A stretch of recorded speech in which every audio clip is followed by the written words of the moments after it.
All right, right now I'm being joined by CEO and owner of Otia, Jason Koonce. Jason, man, I feel like it's been a long time coming. We were talking before this, and finally happy, glad to have you on. We got the National Sports Car Show in a couple weeks. Got World Series of Poker coming on, or playing right now. I know you're a really good poker player in your own right. How you been, man? And can you explain to people what Otia is before we get into everything else? Yeah, for sure, man. And like you said, this has been a long time. I'm glad we were finally able to get together because we've been talking for I feel like over a year now. So it's kind of the perfect timing with the national coming up. But yeah, basically, Otia Sports. I buy and sell high end sports cards in memorabilia, and I also recently in the last several years started doing private signings and appearances with athletes. So I kind of combine both of those companies. But I started as a kid like everyone else, like 9, 10 years old, going to your card shops and basically being the fish, right? Like opening packs and getting crushed. And, I did that for a few years, but when I was, 13, 14, when everybody else kind of like veered off into other stuff, I really saw like the money making opportunity in this business, even though, at the time it might've been going to a card show all weekend and making 40 or $50. Like to me, that was awesome because I loved it. So I just kind of stayed on this path with sports cards and like flipping 50-cent cards went to $10 cards to $100 cards to multi-million dollar collections today. So you saw the investment and the potential that this hobby and this, I mean, slash business had. And that, I mean, that's pretty crazy because like, you're right. A lot of us, we start off as kids and it's something we'd love to do, but we kind of, grow up or whatever you want to call it and fade into girls or whatever sports, other things happen. And you kind of go away from that, but you stuck through it. And I mean, the pandemic hit and obviously everything went through the roof, but you've been doing this for a long time, well before the pandemic. How did that affect you and the whole business? And what did you see looking at it from your point of view? It was wild times. I mean, in the beginning of the pandemic, there was like a 6 week span where it was really scary because like if you told me like what's the one thing that could bring the card market down, I'm like if you took away sports, basically everything that happened, like I would have been like the market is going to be dead, and it did the exact opposite. I mean, stuff went way higher than it should have. Everybody was at home bored buying stuff. I thought the market had the potential to do.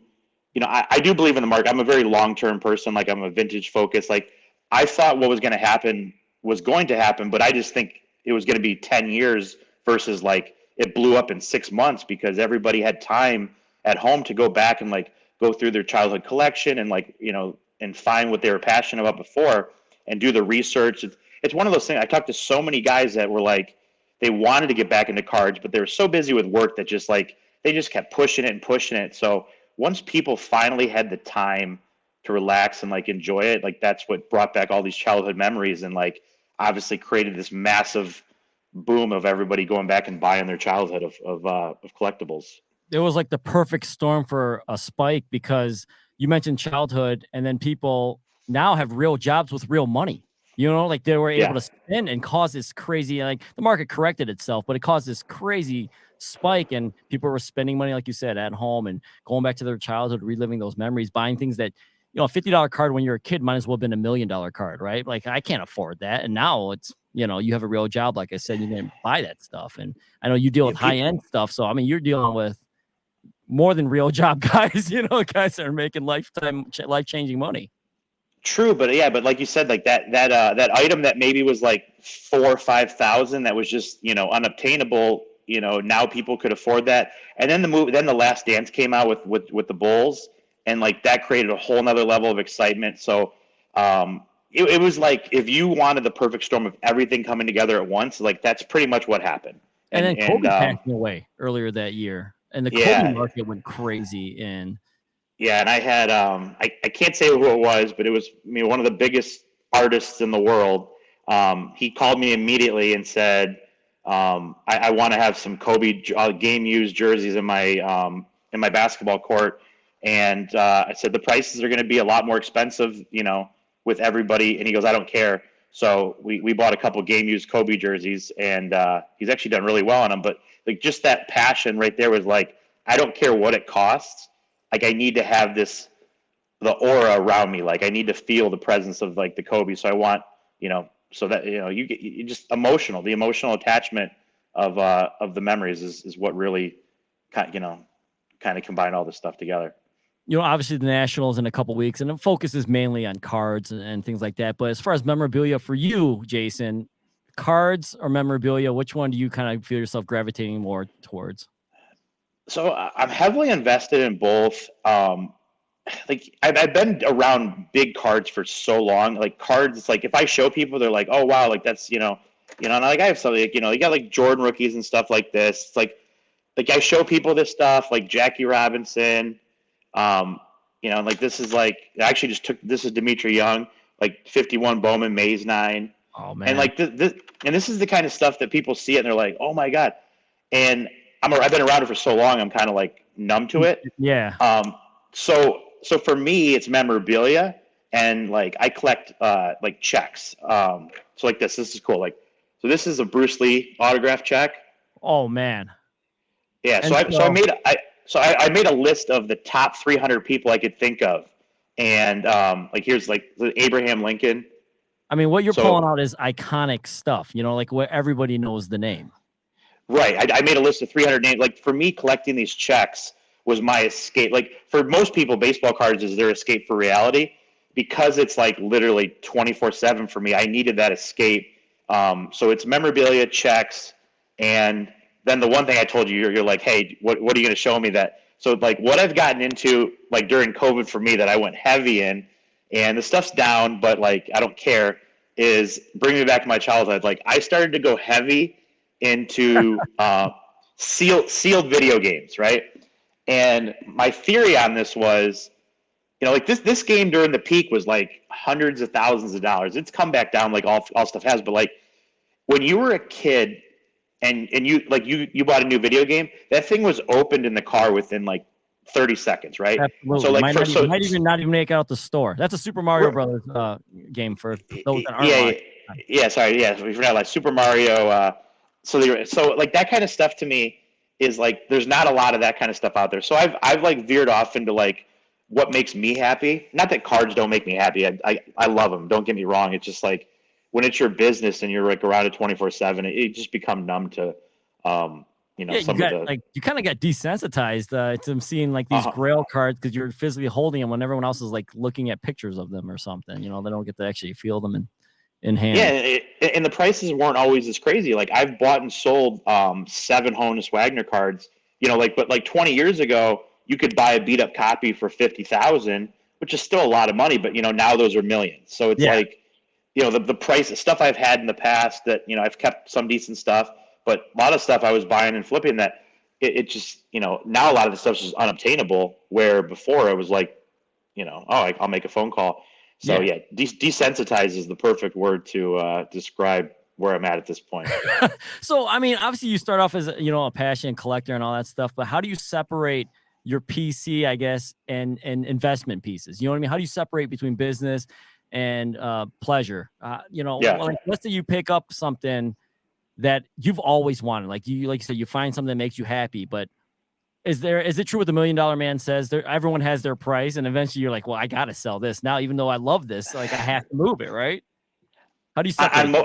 On most stuff, yes, but there is actually a section in one of my vaults where the values totally range. But what I did was, I grew up a '90s basketball guy. Like in the '90s, like all the refractor sets, the serial numbered stuff. Like, and for me, like when I wasn't making any money, like that stuff was unobtainable. Like I could not afford to go buy a Jordan refractor and all that stuff. So the first thing I did when I had a little bit of success is I went back and I bought all the '90s basketball, the refractor sets, top chrome refractor sets, like all this. I don't know if you know all these. I love this stuff. Like the ruby. I mean, all the rare stuff, like the game jersey. And like to me, that's the kind of stuff that. And none of it's great. I just have it all in binders, that I can pull out. And like in the binder, there'll be a $5 card next to a $3,000 card. And it's like, I don't care. Like if, it's just like to flip through those binders and like bring me back to my childhood. That stuff's probably not for sale. Like, of course, if somebody's like, I'll pay you like, 10 times what it's worth. On the investment side of it, it's like, that's where it becomes way more difficult because there's always a price. Like my best card, I'm really big into Jackie Robinson. I have a lot of 48 leaf, these Jackie Robinson leaf cards. I have a PSA 9 of this, and it's worth somewhere between $7 to $8 million. Like, I don't ever really want to sell that card, but like you said, at some point there is a price, and I don't know what that price is, but it's like, what am I going to do with that money? Like, if someone always says, like, it's a baseball card, sell it. That's great, but what am I going to do? Like, take that money and put it into a stock? I'm gonna put it back into more cards, so I might as well keep the best card that I own. Which brings the question: it's like, where, what's the number to remove it from my hands? And I don't know what that answer is. So I do struggle with that on a lot of stuff. First of all, you brought up a bunch of questions I have in my mind. How many Jackie Robinson rookie cards do you have? That's insane that you even have a 9, let alone more than one. And you showed the Michael Jordan rookie card. How many Michael Jordan rookie cards do you have of those? Because people listening are probably like, how much of this does this guy have? Like, these are grail cards for a lot of people, and you have multiples. How much you want to share? Can I just say a lot? I mean, like double digit? Yeah, triple digits. Yeah, triple digits. Yeah, that's a lot. I would confirm a lot. Yeah. I mean, let's put it so, like, Jordan rookies they're very liquid cards. So, like, I always have at least 100 Jordan rookies in stock at some point of different grades. But the margin, like, we're talking 5 to 10%. Like, it's like they're super liquid. So, but I always, like, I feel like I'm swimming naked if I have less than 100 Jordan rookies in stock. The Jackie Robinsons, I definitely have a lot, and those I've sold a few here and there to just people, friends and family, but it's more so I'm selling to or an actor or celebrity that I've worked with, just to, like, get them involved, hoping that they show a friend and it gets the excitement. I'm like, because the goal is to bring more people into the hobby, and someone's like, I have to have that. It's almost like I feel like I'm doing them a favor by selling it to them, because I really don't want to sell it. Mm-hmm. But at some point though, I need to kind of spread the love and share some of these cool items. So that's ultimately the decision with those. But I can't think of better places to park my money so that's why I look at it. Like, to me, it's like, it's Babe Ruth and Jackie Robinson, and then everybody else. Like, if you ask, even like Mickey Mantle, Mickey Mantle's a massive name. Like, of course we know who Mickey Mantle is, but like, if you go ask some 15-year-old kid, like, everybody's going to know who Babe Ruth is. And I think most people are going to know Jackie Robinson. Like, they may have not heard the name Mickey Mantle. So I just think, on a vintage standpoint, those are like your bread and butter. And the same thing, like, that's when the next generation, it's going to be super high-end Brady cards, Jordan cards, LeBron cards. Like, everybody will have heard of those guys. So I always stick with the best of the best. And that's kind of like the safe investment, right? Going with the Hall of Famers, the best of the best, like you said, the people that everybody knows. Instead of I guess what people do now is prospecting. Young guys haven't proven anything, that might be gone in a couple of years, who knows? But I guess that's the thrill of the hobby for them, or investing. I've taken some bloodbath gambling like that. Have you? And what's the worst one do you think? Like, you've invested a ton of money and you're like, wow, that one blew up, and like, I don't know if it's like Sam Darnold or whoever. Like, what would be your worst? Maybe one of your worst investments. That's an easy answer, and everybody knows this. It's gone viral, and like, and if you look at it on my social media, you'll see there's a video of my Andrew Luck collection. Oh man. Yeah, and I had probably at least $500,000 invested in Andrew Luck. Oh. And like, I remember getting the phone call when he was, announcing his retirement. And to me, like, that wasn't even a gamble. Like, I thought he was such a great QB, and he was undervalued in my mind. If he won a Super Bowl, like, that investment was going to 10x. So when a player retires, though, like, obviously that, that one, that one stung. Matt Castle was another one. I dumped a couple $100,000 when Brady got hurt back in 2005. Like, Brady wasn't Brady yet. Like, I just thought, okay, they're going to plug in Matt Castle into this system, and he's going to be the next Brady. So I went and spent hundreds of thousands of dollars on Matt Castle, and I still have them somewhere in a warehouse sitting in a box. Like, I was gonna say, like, what do you do with all that? Like, just like, there's no point in selling them for, like, it's probably like, if I spent $250,000, like, if it's worth $2,000 or $3,000 now, I'd rather keep it as the memory of, like, this is what can happen. Yeah. I've been trying to tell a lot of these younger guys, like, I see so many people gambling. It's so bad in baseball prospecting because, I mean, literally, something can go down 99%, and these guys, everyone is looking for the next Mike Trout, and like there's way more losses than there are wins. Yeah, sometimes people are chasing the chase, and I think they get addicted to that part of it. But I mean, those are two, things that you didn't see come with Castle and Andrew Luck. I think the Luck thing, the guy was 1-1 from like everyone knew, like he was the safest bet. I don't think there's been a safer bet according to experts and analysts. Yeah. Since, like Trevor Lawrence is the next guy. That's the gap, I think, or it was Trevor Lawrence, and before that was Andrew Luck, and then Peyton Manning, I think, might have been before that. The difference now, though, in the market, because we've had such a run up, with even like invested in Trevor Lawrence, a lot of the upside's already been built in. So like Lawrence he's already here. Like he needs to perform at extreme levels and win Super Bowls. When I was investing in stuff, like a lot of the value wasn't priced in the way it is now. So like Andrew Luck was priced in at like Andrew Luck level. He wasn't priced in at like two super. So yeah, Trevor Lawrence is a guy that like I know a lot of people heavily invested in him, and I think he's great. But if he just has a good career, his stuff's going to start. I mean, look at Mahomes. Mahomes is already like arguably. I mean, he's amazing. The Brady that we have right now, by far, yeah. I mean, it's Brady and then Mahomes and the talent level, and his stuff's kind of taken like leveled off, and it's like what do you want from this guy? Like he at this point at his prices, he needs to win 4 or 5 more Super Bowls. So these guys are they're taking major gamble. The price is already built in. Like, what am I paying?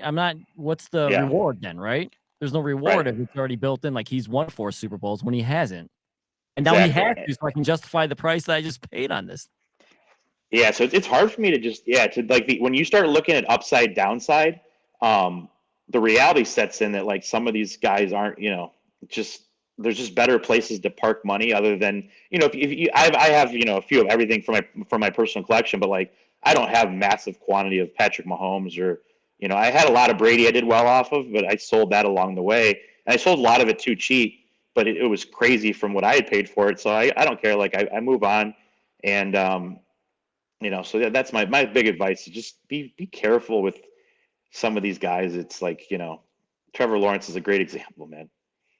So yeah, speaking of advice, the National we talked about a couple of times is coming up in a couple of weeks here. You're going to be going to your 29th consecutive National, which is crazy to me. I attended my first one a couple of years ago. I'm going to go to this one in Chicago. Hopefully I'll see you there. We'll link up.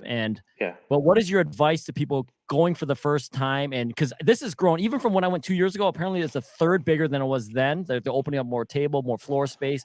How have you seen it change from year 1 to year 29 now? It's about to be what you've seen, how it changed, and what your advice to people attending.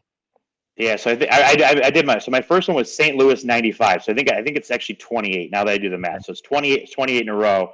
Early on it was crazy, and like the late 90s where it was like 1,000 booths, but like this show coming up in Chicago. So this is great. So last year Atlantic City, they got 100,000 people through the door. 50,000 people were first-time attendees. Half of them were first-time attendees. So which is amazing and showing you like how our business is expanding. This year in Chicago, normally you'll see there's a room off to the left and it's a huge rectangle, and that's usually the National. It's 2.5 of those this year. So they're actually opening 2 main doors now because they're expecting to get over 150,000 people. I don't even know what to expect. It's going to be total chaos. Atlantic City last year, the aisles were a little bigger, so there was a little more room to spread out. In Chicago, the aisles are almost, the walkways are half the size. So it makes it feel even more chaotic. And I remember in the 90s when the market was super hot, when the McGuire Sosa chase to 60 home run, like the home run steroid era. And like there would be people, you were lined up at people's booth to look at their stuff. So like you couldn't even, you'd be 2 or 3 people deep just to wait to look at some. So I think it's going to kind of have a similar feel this year between everything packed in, the amount of people there, the size. Like it's just going to be, like hotels were sold out a year ago. So if you don't have a hotel, you're going to be staying 20 minutes. It's excitement. I just never. cards in general, man, when I started this, it was a very nerdy thing to do. You know, people would ask you, what do you do for a living? And when you say I buy and sell sports cards, they were like, oh, that's cute. Like, but what do you do for money? And like it was like an embarrassing, like you're like dating a girl and like the parents are like, what do you do for a living? And they're like, all right, get rid of this loser. He's a baseball Yeah, card right. guy. And so yeah, like you'd almost have to like make something up. And you know, you'd be like, oh, I work at McDonald's. And like, okay, well, cool. You know, but and Don't buy or sell and cards, now man. yeah, now it's become such a cool, trendy thing that the amount of people that come up to me, like it's just I was never ready for this, man. It's like I never thought cards would be this popular and cool, And it is, and and it's then you super still exciting. obviously have your quote unquote like nerdy, aspects of it, but because we all agreed and we all, it is kind of like we all have our thing, right? And this is our thing, but now it's Yeah, become popular, I guess, as well, yeah, and yeah. We're all nerds. It's just cool to be a nerd now. Like I've always been a nerd, like a nerd. Like I just like it's accepted, and everyone's realizing that like, hey, it's cool. It's okay to be a nerd and do this. So when I went to my first national a couple years ago, like I mentioned, it was crazy overwhelming. And you said there's gonna be more people now 2 years later than it was 2 years ago. Like when I walked in, if you're listening and you haven't been to the national and you've been to your like local card show, which is like 50, 100, maybe 200 tables, you can walk around, do whatever. This is like you walk in and there's just like it feels like tables as far as the eye can see. You don't know where to start. Usually I have a game plan to zig. I kind of snake my way through the whole thing so I can get through every table. And of course, you're just going to go by some tables and some other tables you want to stop and look at. How does someone navigate? Like, what would you tell somebody that's only been to their local shows in their cities or small towns when they show up to the yeah. national? What's the game plan? Like, are they looking for something or what are they just there for the experience? What would you tell them? Yeah, it's going to be overwhelming. Like, there's just no way of beating around the bush. Like, it's if you haven't been to something like this, and like I said, this is going to be the biggest show ever. I mean, Now so you're scaring me, Jason. no, it's going to be overwhelming. Like, I don't think I'm going to be. I don't think in five. And I get there. I'm there Monday. I'm there for a whole week. Okay. Like, I don't think I'm going to be able to see the entire show floor in a week. That's how big it is. So I would say, like, don't get overwhelmed. Um, just take in the excitement of like being at this show. Generally at the national, people's prices they're a little elevated because Thank you for it's just bringing it up because I did, yeah. I expected 2 years ago to maybe, I only bought a few cards. I thought I was going to buy a lot more. And I told people coming back, I'm like, don't expect like a clearance sale when you get out there. I mean, they're Mm, still trying to make their money. And actually, you're right about the elevated prices. I mean, continue with yeah. that. Yeah. So like definitely if it's a bigger purchase, like kind of like you may see something you never seen before. So like maybe just take it in and look at it, it's something at buying down the road. Obviously, I think there's going to be a lot of value in like the dollar boxes, like stuff where you can like flip through because prices have changed so quickly. And if a dealer like Ellie De La Cruz, for example, in baseball, the guy's so hot right now. There may be a dealer who hasn't done a show for a few months that like this is his first show and like he's setting up and he has these blowout boxes, right? So he may have not had time to adjust prices. A lot of times, like there's some major value in digging and doing the grunt work, and like I have guys on my team that'll be there going through, and looking for stuff and deals like that. There will be dealers that are underpriced, overpriced, but in general, like just don't blow it all at the first tape. It's like shop around. Like there's going to be plenty there, but definitely, don't get excited and just overpay for the sake of overpaying. Like just take it all in. So, I mean, you got to kind of walk this tightrope though, like, cause you even said yourself, you don't think you'll be able to see the entire floor. Yeah. How do I don't know, shop around, but not get too excited and, like you said, waste all my money on one of the first two tables I see, but I got to get back to this table somehow, but I'm not going to make it through all this. I mean, it's going to be crazy. And then sitting down, I'm with you. I love going through the dollar boxes and, the cheaper stuff and trying to find a nice gem or whatever, but that's taking Yeah. up time. Like you're Yeah. there a week. I'm only there 2 days. I got to find a way to get through as many tables as I can and hopefully get a deal. Yes, I think if the listener could just take in the fact that like me with 28, 29 years of experience, like if I'm going to be overwhelmed, like just know that it's okay. Like be okay with being overwhelmed. Like just expect that. Like if you go in with those expectations, maybe it'll be a little more calming, because when you walk through those doors in Chicago, like you're gonna just like you can't see the back of the show. And that's just one room. Like there's gonna be 2.5 rooms like that. So yeah, I mean, we strategically have two separate booths just because I knew how big the space was going to be, and one of them is in the back of the show, only because I thought a lot of people, do take that advice. Is they don't initially, they kind of just start walking without, and then by the time they get to the back of the room, they're ready to start buying, they're ready to start selling. So it seems like for past experiences, we've had a lot of success being like in the middle to back, because people are kind of like getting, adjust. It's overwhelming, dude. Like when you walk in, there's going to be an overwhelming experience and like a holy, I don't know if I can swear on here, but like, a holy shit moment. Like I wish you're going to look back and be like, okay, I know what Jason's talking about now, because, it's going to be something else. Like it is, I'm super excited, man. Like I can't be more excited. I am too. I'm going with a few buddies of mine. We all same crew went a couple of years ago. We couldn't wait to get back to it once it was in Chicago again. I have a specific game plan personally, so it helps me a little bit, even though this is going to be massive. I'm more of a, and this, and anyone that probably listens to the show knows, I collect Jordan for PC. I mean, I'm just a collector at heart, not really an investor in this. I try to find Jordans I don't have, Jordans that, that I loved from the 90s that are, harder to get. And so I will specifically look for Jordans and 90s eras basketball cards. Like you kind of, your binder. That's your happy place. That's my happy place as well. I love 90s, the refractors and all that Topps Finest chrome, all that.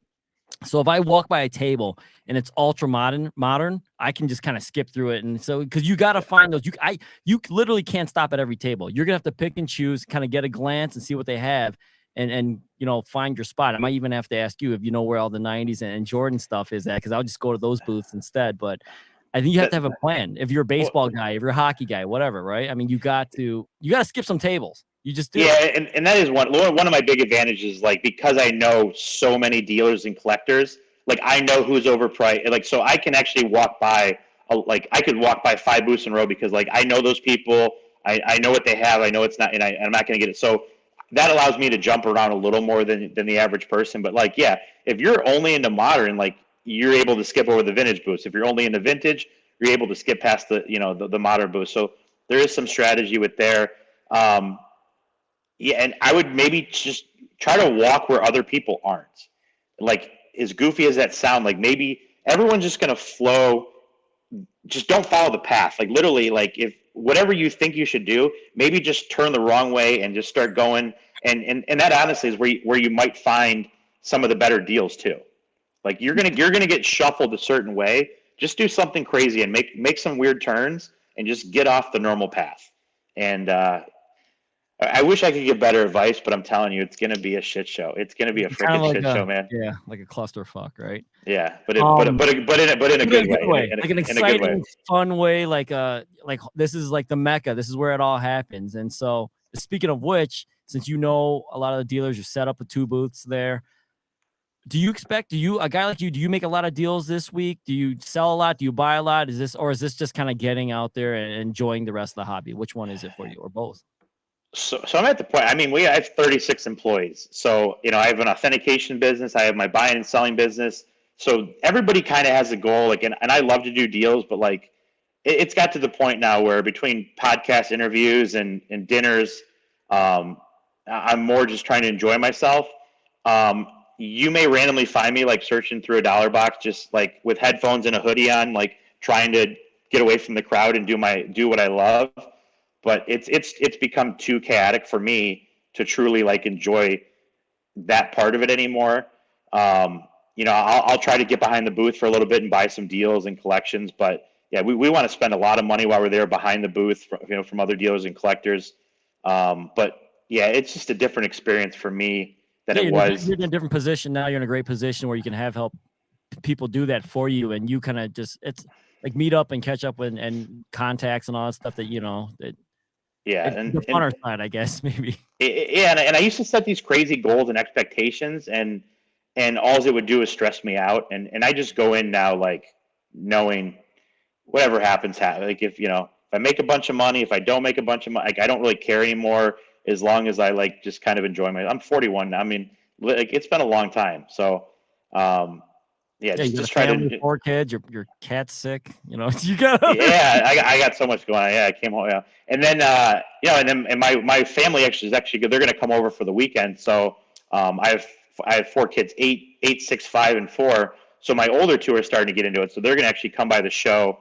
And same thing. Like I'm trying to explain to my son, who's only been to local shows, and he's like, Dad, is it 5 times bigger than? I'm like, Henry, you don't understand, bud. Like you're just he's saving money to. I'm like, I'm trying to explain to my son, like he's just going to break down and start crying because he's not going to know what to do. Like he's going to be overwhelmed.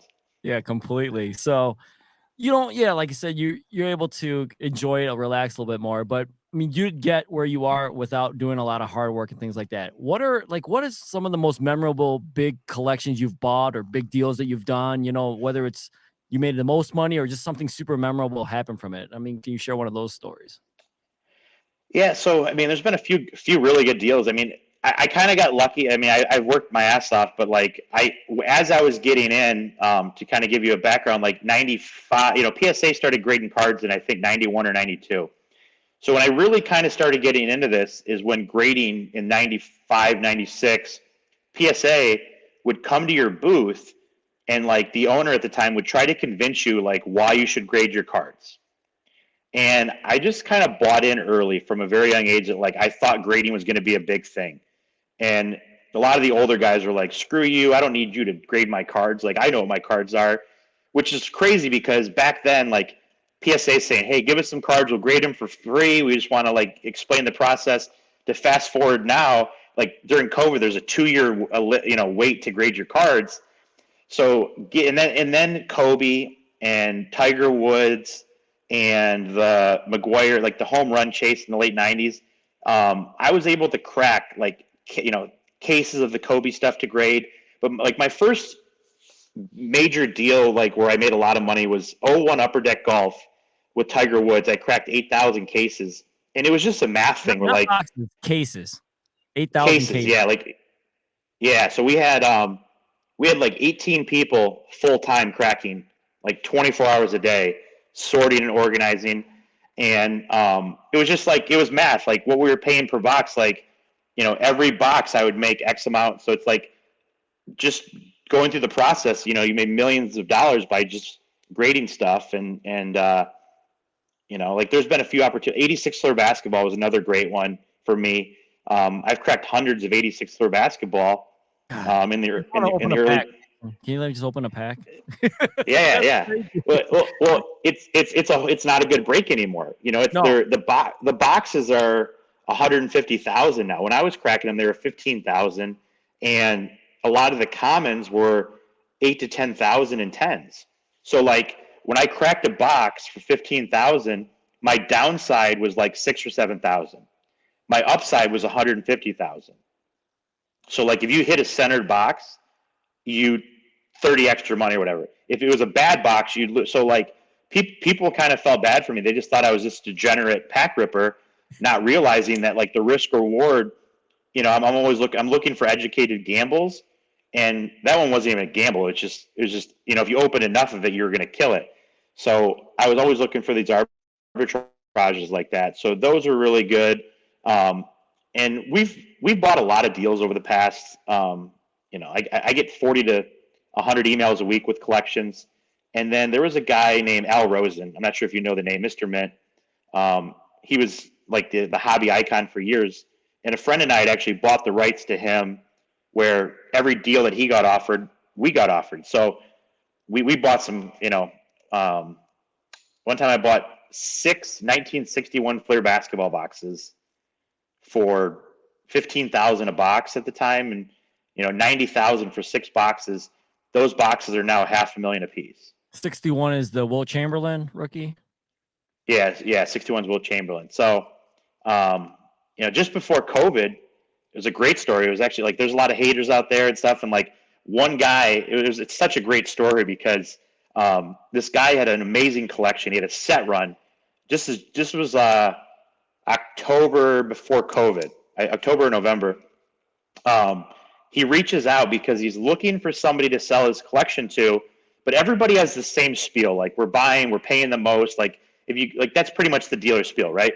So when he called me, he was looking for somebody where he's like, you know what, I just sold my business, and I always had a lot of haters talking shit about me, and I knew it was bullshit. So he goes, I was looking for somebody that was at the top that I knew had some haters, because I knew that means that they made it, and so we got to talking, and we, you know, when we hit it off really well. Long story short, I ended up buying this collection for like 800,000.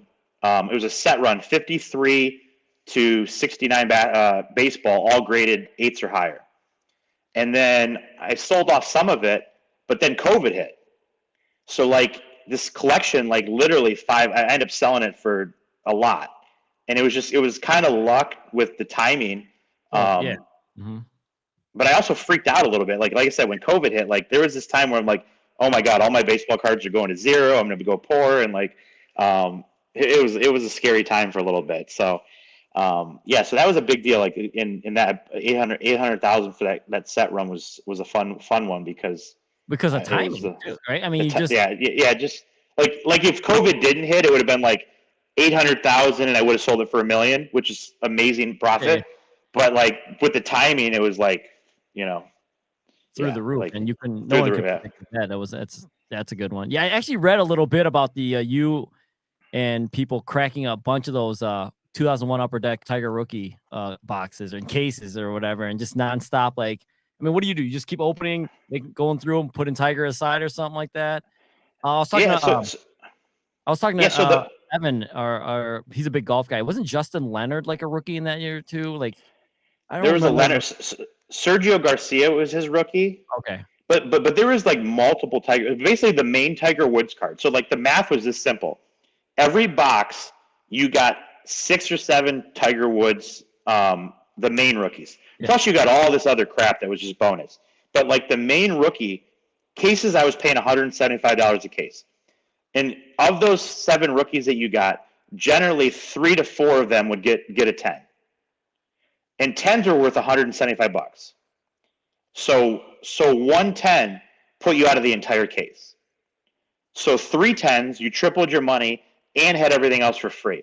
So like there was a point, like the Tiger Tails cards, I had like 2 to 3 million of those, and I ended up wholesaling them really cheap. During COVID, those Tiger Tails cards were bringing like $4 or $5 a piece, and I'm like, oh my God, I sold those for like, you know, a few $1,000 20 years ago because they were taking up, you know, pallets and pallets in my storage lockers. And it's like, if I just would have held on to those during COVID, you know, something I sold for $4 or $5 grand would have been like $10 million in just junk. Like it's just crazy to think of some of this stuff. I mean, like that was fun to open though. Like that was like and we never filmed any of it because it wasn't cool. You know, like we had wrappers when we were opening 4 feet high in the air, like you could swim in them. We never thought to videotape or take pictures because you don't have one picture either or anything, you know? It was never like I said, like baseball cards was not a cool thing to do. So nobody ever, like we never even thought to, like now you go to a show, you see people are walking around with cameras everywhere. It's like all these, like if I had all my influencer stuff from back in the day, like it would just be, you know, you could create a whole movie out of it.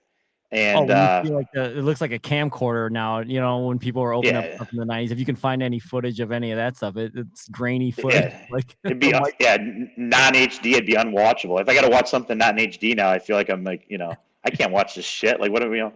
So yeah, it was just such a different time, and it was you know, a lot smaller. I mean, it's just like to see it grow and all these younger guys. Like I'm the old dinosaur now, so it's I'm super excited to see all these like, you know, young 20-year-old, you know, just coming into the hobby and taking over and keeping it going. Yeah, absolutely. Yeah. And you're going to see a bunch of those influencers, young 20-year-olds in a couple of weeks when that's another thing for people. They're going to show up maybe for the first time. You're going to see, like Jason said, the cameras and things like that. And everyone's videotaping. I saw putting the money out on the table, you know, taken for their Instagram, for TikToks and, you know, Twitter and whatnot. So yeah, you'll be seeing that as well. Before we let you go here, I do want to talk about poker a little bit. Yeah. World Series of Poker going on. You're a very good poker player in your own right. Do you have time anymore to play any poker? How do you feel about poker online now? How do you feel about the streaming? I watch actually a lot of high stakes poker. I find it very entertaining. There's now a drama aspect to poker. It's not even just about the cards anymore because you get to know, speaking of influencers and media presence, you get to know some of the, or you think you get to know some of these poker players. And so there's a lot of the comment sections, things like that. How do you feel about the poker world right now? And do, like I said, do you get to play anymore or anything like that?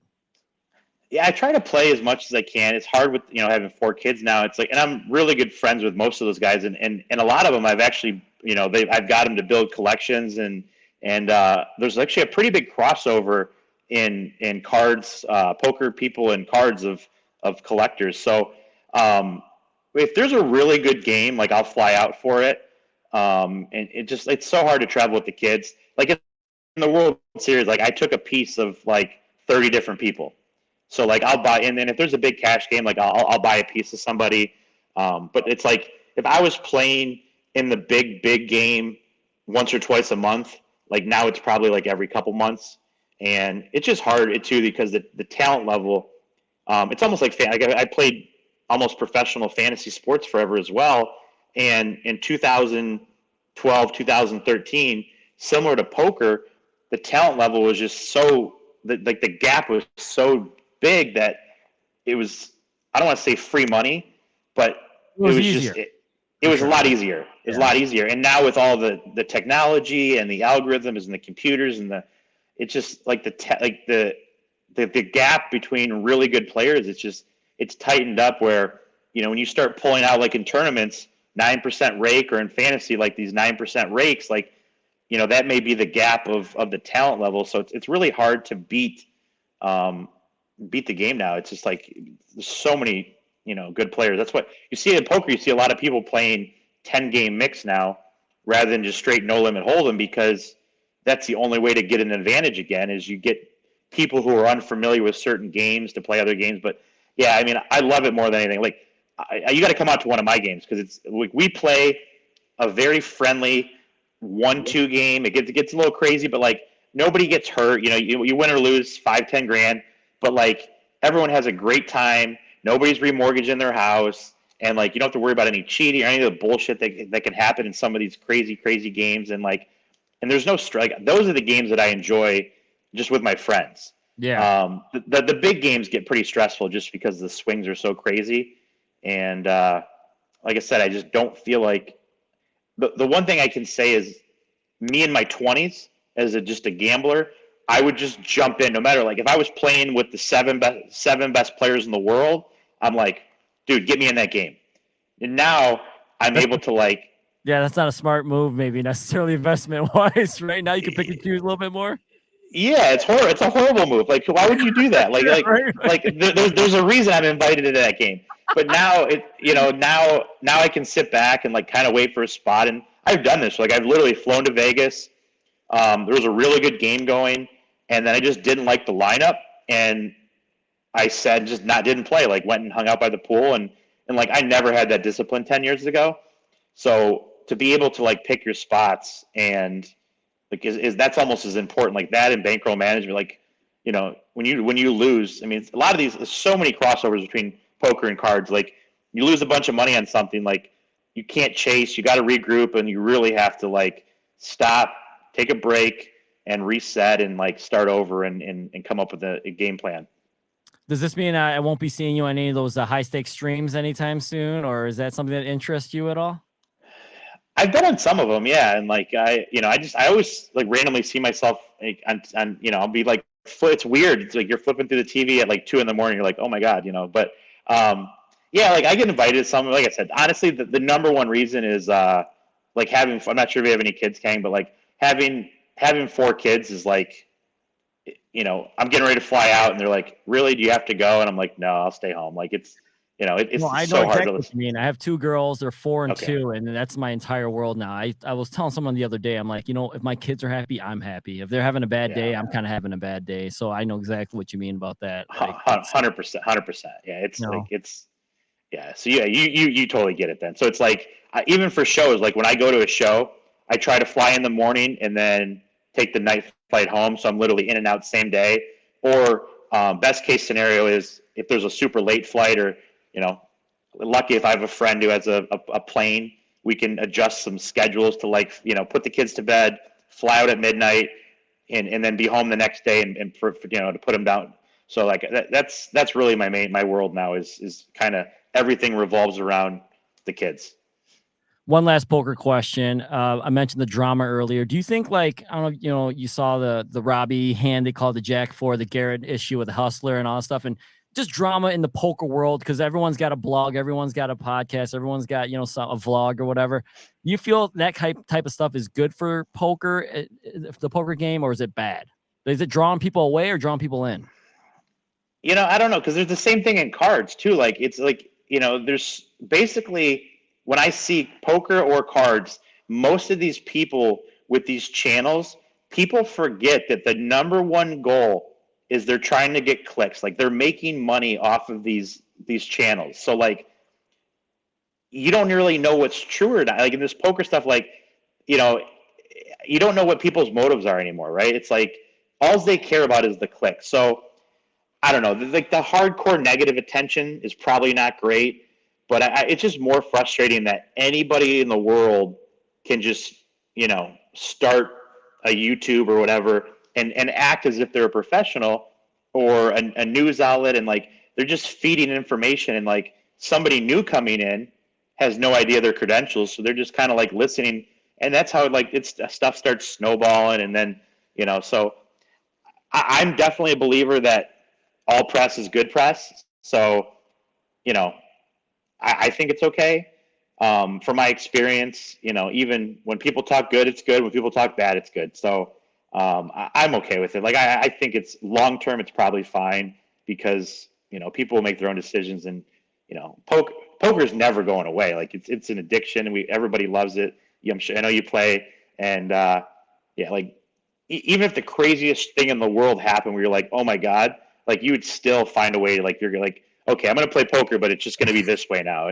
You would definitely, you'd still do it. It's even if you found out hey, the World Series is cheating some people, you're okay, that really sucks, but man, I really want to play that tournament. So I'll just suck it up and deal with it, Oh yeah. I mean, I deal in sports. So, everyone would be well, I'm not watching this anymore. And then I'm yeah, you are, I'm not watching football anymore. Yeah, you are. Cause it's football, or, whatever sport you love, it's entertainment, it's a vice, whatever it is, if you enjoy it, you'll find a way to probably still enjoy it.